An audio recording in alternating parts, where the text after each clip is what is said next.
बिस्मिल्लाहिर्रहमानिर्रहीम। आज के लिए जो हमारा टॉपिक है बायोस्टैट के लिए वो है steps in the hypothesis testing. जो जितनी भी रिसर्चेज हो रही हैं, जितनी भी ये फील्ड्स हैं, उनमें सभी में जो है ये जो स्टैटिस्टिक्स टूल जो हैं वो इस्तेमाल हो रहे हैं। रिसर्च स्टडी के लिए जो है वो हाइपोथेसिस टेस्टिंग की जाती है, यानी कि ये पुराना मेथड है। अब सबसे पहले तो ये स्टैटिस्टिकल हाइपोथेसिस क्या है? कंजेक्चर है, मतलब एक कयास है, एक मफरूज़ा है अबाउट द पॉपुलेशन पैरामीटर्स। तो ये मे और मे नॉट बी ट्रू, ठीक भी हो सकता है और नहीं भी हो सकता है। हम इस लेक्चर में देखेंगे कि किस तरह से स्टैटिस्टिकल हाइपोथेसिस के स्टेप्स कौन कौन से हैं और वो किस तरह से डेवलप किए जाते हैं। सबसे पहले है जी हमारे पास नल हाइपोथेसिस। नल हाइपोथेसिस हमें ये बताता है कि there is no difference between the two parameters, और इसको सिंबलाइज किया जाता है एच नॉट से। और इसके अगेंस्ट अल्टरनेटिव हाइपोथेसिस होता है। अल्टरनेटिव हाइपोथेसिस को H1 से हम रिप्रेजेंट करते हैं, और ये बताता है कि there is a difference between the two parameters. यानी ये जो अल्टरनेटिव हाइपोथेसिस जो है is a statistical hypothesis that takes the existence of difference between a parameter and specific values. अब कुछ एग्जांपल हैं, उनसे हम इनकी अंडरस्टैंडिंग लेते हैं। तो वेरी फर्स्ट जो है हमारे पास ये एक सॉल्यूशन है, सॉल्यूशन ए। इसमें वो कहता है कि मेडिकल रिसर्चर जो है वो फाइंड करने के लिए कोशिश कर रहा है एक नई मेडिसिन के साइड इफ़ेक्ट को, अनडिज़ायरेबल साइड इफ़ेक्ट्स को। तो वो कंसर्न है इस साइड इफ़ेक्ट में पल्स रेट को। The researcher concern with the pulse rate of a patient take the medications. जो मेडिसिन ले रहा है और उसकी पल्स रेट वो कर रहा है, तो will the pulse rate increase, यानी ये जो है वो हमारे पास हाइपोथेसिस बन रहा है। Will the pulse rate increase, decrease और remain unchange after a patient takes the medication. Medicine लेने के बाद जो पेशेंट की पल्स रेट है वो इंक्रीज़ हो रही है, डिक्रीज़ हो रही है या अनचेंज हो रही है। तो since the researcher knows that the mean pulse rate of a population under study is 82 beats per minute, यानी एक मिनट में 82 बीट्स है पल्स रेट की जो पॉपुलेशन अंडर स्टडी है उसकी, यानी ये मीन एवरेज ले लिया उसने ना पल्स रेट। तो इसमें हमारे पास जो नल हाइपोथेसिस होगा वो ये है कि जो मीन है, यानी नल हाइपोथेसिस जो है इक्वल टू 82, क्योंकि हमने ये अज्यूम किया है कि उनकी पल्स रेट जो 82 है, लेकिन जब भी उस का अल्टरनेट करेंगे तो हम उसको उसके अगेंस्ट कर देंगे। अल्टरनेटिव जो है H1 जो है या HA जो है उसमें not equal to 82, not equal का साइन जो है वो देंगे। नल जो है वो equal to 82 beats per minute है उनका पल्स रेट, और H1 जो है HA जो है वो 80 नॉट इक्वल टू 82 जो है। The null hypothesis specifies that the mean will remain unchanged. Null hypothesis कहता है, हाइपोथेसिस कह रहा है कि वो अनचेंज रहेगा नल हाइपोथेसिस, लेकिन अल्टरनेट कह रहा है कि ये डिफरेंट आएगा। तो क्योंकि नॉट इक्वल का मतलब है कि 80 अल्टरनेट की बात हो रही है, अल्टरनेट की बात हो रही है। नल हाइपोथेसिस कह रहा है कि 82 होगा, अल्टरनेट कह रहा है कि not equal to 82। Not equal का मतलब ये है कि 82 से बढ़ भी सकता है या कम भी हो सकता है, ठीक है ना। 82 से कम है या 70 है, 75 है, 72 है, तो ये 82 से कम है, या फिर 85 है, 87 है, तो ये 82 से ज़्यादा है। इंक्रीज़ या डिक्रीज़ दोनों हो सकता है। नॉट इक्वल का मतलब यही है कि वो या तो ज़्यादा है या तो कम है। जब इस तरह की स्टेटमेंट होती है तो इसको हम कहते हैं टू टेल टेस्ट, मतलब टू टेल टेस्ट है। अगर वो कह रहा है कि 82 से इंक्रीज़ हो रही है, हाइपोथेसिस में कह रहा है, तो फिर ये वन टेल टेस्ट है। इंक्रीज़ हो रहा तो ये राइट वन टेल टेस्ट है। अगर वो कह रहा है कि डिक्रीज़ टू 82, मतलब मेंशन कर रहा है कि कम है, तो फिर ये भी वन टेल है, लेकिन ये लेफ़्ट वन टेल टेस्ट। ये बाद में जो है ना वो हम देखते हैं इसको।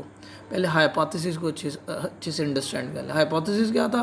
Will the pulse rate increase, decrease और remain unchange after a patient takes the medication. मतलब रिसर्चर ने मीन जो पल्स रेट जो है ना वो फाइंड किया हुआ। अब एक और एग्जांपल से इसे समझने की कोशिश करते हैं। अब यहाँ पे एक केमिस्ट है, invents an additive to increase the life of an automobile battery. मतलब एक केमिस्ट है, उसने एक एडिटिव जो है वो इन्वेंट किया है जो गाड़ियों की बैटरी की लाइफ को बढ़ा देते हैं।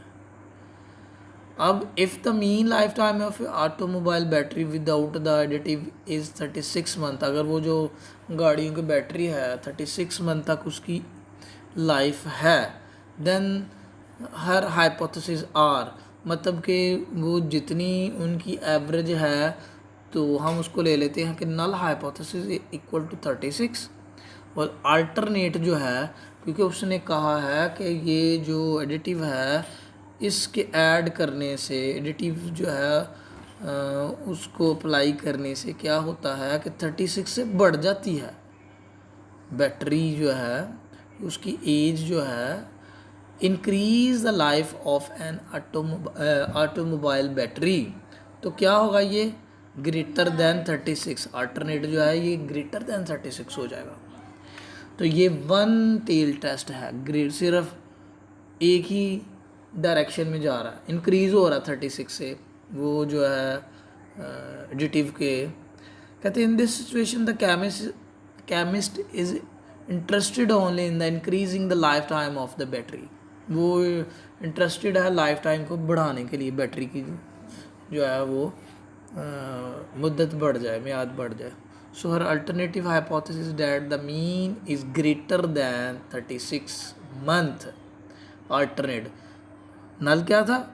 Mean average life, average mean, ये जो म्यू है ये पॉपुलेशन मीन होता है, एवरेज होती है। तो नल हाइपोथेसिस जो है मीन जो है इक्वल टू 36 है, यानी mean life time of automobile battery जो है विदाउट जो एडिटिव है वो 36 मंथ है। लेकिन जब भी वो उसने उसे अप्लाई कर दिया है तो वो मोर देन इंक्रीज़ हो गया है, ठीक है ना वो। तो अल्टरनेटिव हाइपोथेसिस है that the mean is greater than 36 month. The null hypothesis is that the mean is equal to 36, और अल्टरनेट क्या हो जाएगा कि ग्रेटर दैन। तो ये भी वन टेल टेस्ट है, क्योंकि ये राइट साइड पे जा रहा है, आगे बढ़ रहा है ना, आगे की तरफ बढ़ेगा तो वो राइट टेल होगा।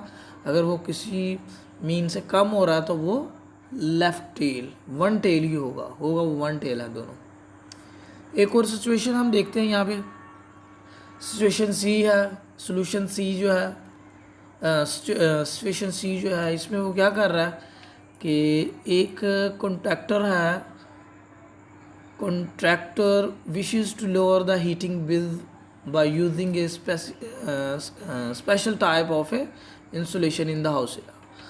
यानी एक कॉन्ट्रैक्टर है, वो क्या कर रहा है, वो चाहता है कि घर को इंसुलेट कर दे, इंसुलेशन कर दे घर की, ताकि बिल हीटिंग जो lower heating bill by using. तो if the average of the monthly heating bill जो है डॉलर में बताया हुआ है 78 है, यानी हर मंथ में जो एवरेज बिल आ रहा है वो 78 है। तो ये क्या हो जाएगा? ये नल हाइपोथेसिस है। तो null hypothesis equal to mean mu जो है इक्वल टू $78 है। अब अल्टरनेट क्या है? उसने तो इंसोल्यूशन की है कि ये बिल क्या हो, कम हो, तो लेस देन आ जाएगा, ठीक है ना। वो क्या चाह रहा है? वो अल्टरनेट में वो ये चाह रहा है कि बिल जो है, हीटिंग बिल जो है वो कम हो 78 से।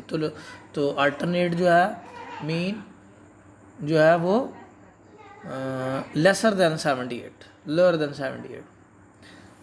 तो ये क्योंकि कम हो रहा है तो ये लेफ़्ट टेल, वन टेल है, ये भी लेफ़्ट टेल होगा, पीछे की तरफ जाएगा ये, क्योंकि वो लोअरिंग हीटिंग कॉस्ट जो है उसके लिए इंटरेस्टेड है।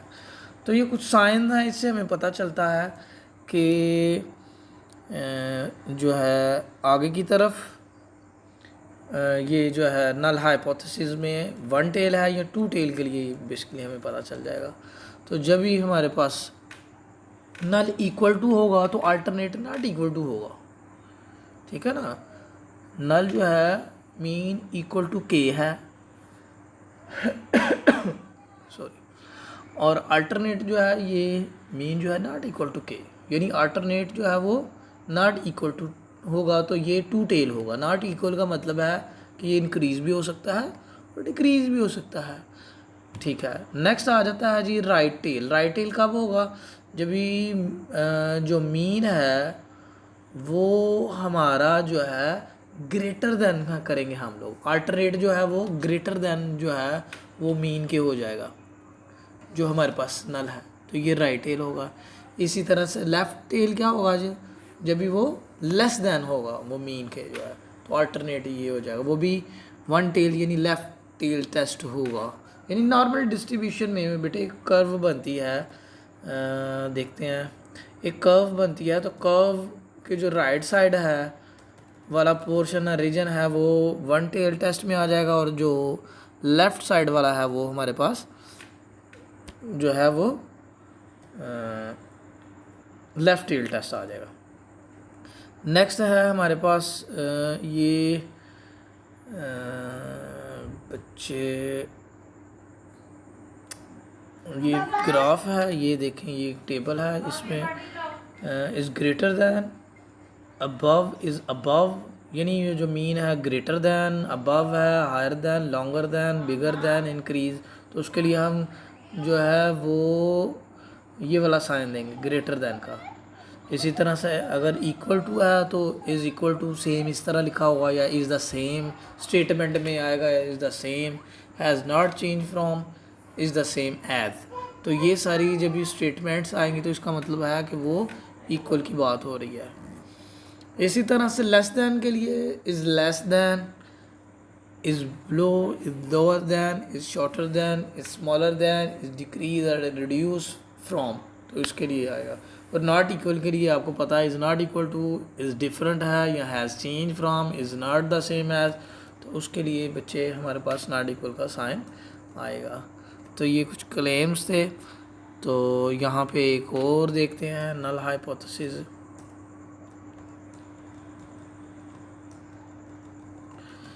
अच्छा जी, ये देखें, वो कह रहा है जी कि state the null and alternative hypothesis for each conjecture. ये जितने भी मफरूदे हैं उनके लिए आपने हाइपोथेसिस बनाना है। तो नंबर 1 जो है A, researcher thinks that if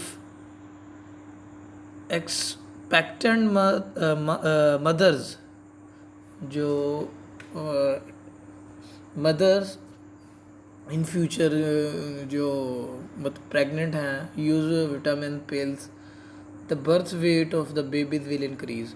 मतलब ये क्वेश्चन ये है कि जो एक्सपेक्टेड मदर्स हैं वो कोई विटामिन ले रही हैं और उनके बारे में ये अज्यूम किया जा रहा है कि उनसे बेबी का जो वेट है वो बढ़ रहा है। The average birth weight of the population is 8.6 pound.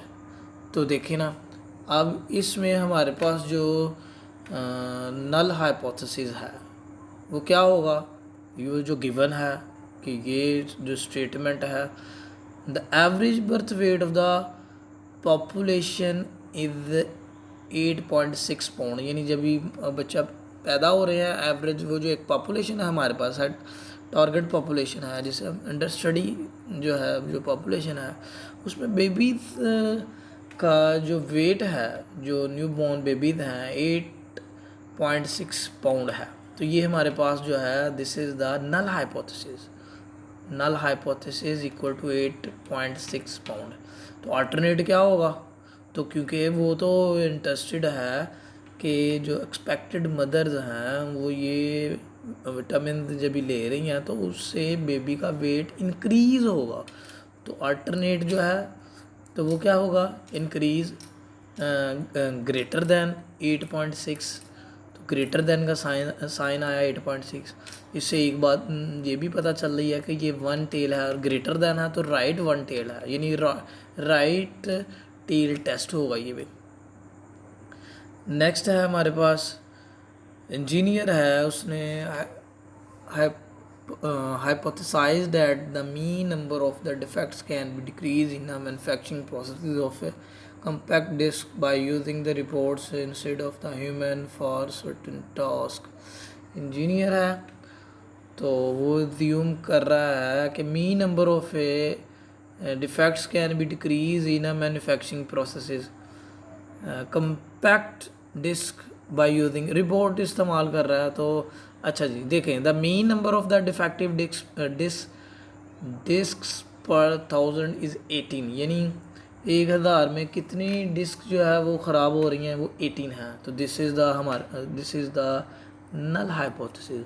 Alternate क्या होगा, अल्टरनेट उसने ऊपर बता दिया है कि defects, the number of defects can be decrease in a manufacturing process by compact disk by using robot को इस्तेमाल करके वो डिक्रीज़ कर रहा है। तो क्या होगा, अल्टरनेट लेस दैन 18 हो जाएगा। इसी तरह से साइकोलॉजिस्ट है वो फील करता है the playing soft music during a test will change the result of a test. मतलब टेस्ट के दौरान हल्की फुल्की जो मौसीकी है वो क्या करती है, अच्छे रिजल्ट चेंज कर देती है रिजल्ट को। The psychologist is not sure whether the grades will be higher और लोअर। मतलब वो कह रहा है कि रिज़ल्ट चेंज होगा, ये नहीं बताता कि रिज़ल्ट अच्छे होंगे, ज़्यादा होंगे ग्रेड या कम होंगे। In the past the mean of the score was 73। पहले जो मीन स्कोर था, एवरेज स्कोर था 73 थी। तो ये हमारे पास नल हाइपोथेसिस है। तो नल हाइपोथेसिस इक्वल टू 73। और इसी तरह से जब हम अल्टरनेट देखते हैं तो नॉट इक्वल टू, चेंज हो गया ना। तो चेंज हमें ये तो नहीं बताया कि चेंज इंक्रीज़ हो रहा है या चेंज डिक्रीज़ हो रहा है। चेंज का मतलब है कि इक्वल नहीं है। तो इक्वल नहीं का मतलब है या तो कम है या तो ज़्यादा है। तो नॉट इक्वल का साइन आएगा। तो ये टू टेल टेस्ट होगा, ये जो है बेटे टू टेल टेस्ट होगा। ये हमारे पास वो उसने एक कर्व दे दी है, बेल शेप आता है जो नॉर्मल डिस्ट्रीब्यूशन है ना, तो उसमें उसकी जो है बेल शेप जो आती है। तो ये देखिए नल जो हाइपोथेसिस है अगर ट्रू है, मतलब सेंटर में आ गया है, मीन पोजीशन पे आ गया है 82। तो अभी हमने देखा था 82 वाला जो था क्वेश्चन, ये है 82 में वो मेडिकल रिसर्चर था।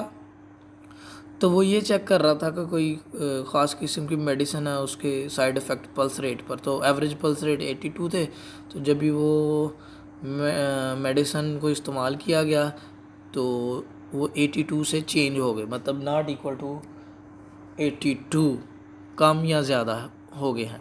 ये अभी हमने ये जो था वो बनाया था नल हाइपोथेसिस। तो इसके लिए देखें, नॉट इक्वल में 82 को मीन को यहाँ पे उसने ज़्यादा लिया है और यहाँ पे उसने मीन जो है वो कम कर दिया है राइट साइड पर। ठीक है, एक में जो है ट्रू हो गया है नल हाइपोथेसिस और एक में जो है नल हाइपोथेसिस जो है वो फॉल्स है, रिजेक्ट हो गया है। तो this is all about the lecture about the hypothesis testing. Hypothesis testing को अच्छे से आप लोगों ने देखना है। जो चीज़ नहीं समझ लग रही बच्चे वो मुझसे पूछ लेना है। क्लियर।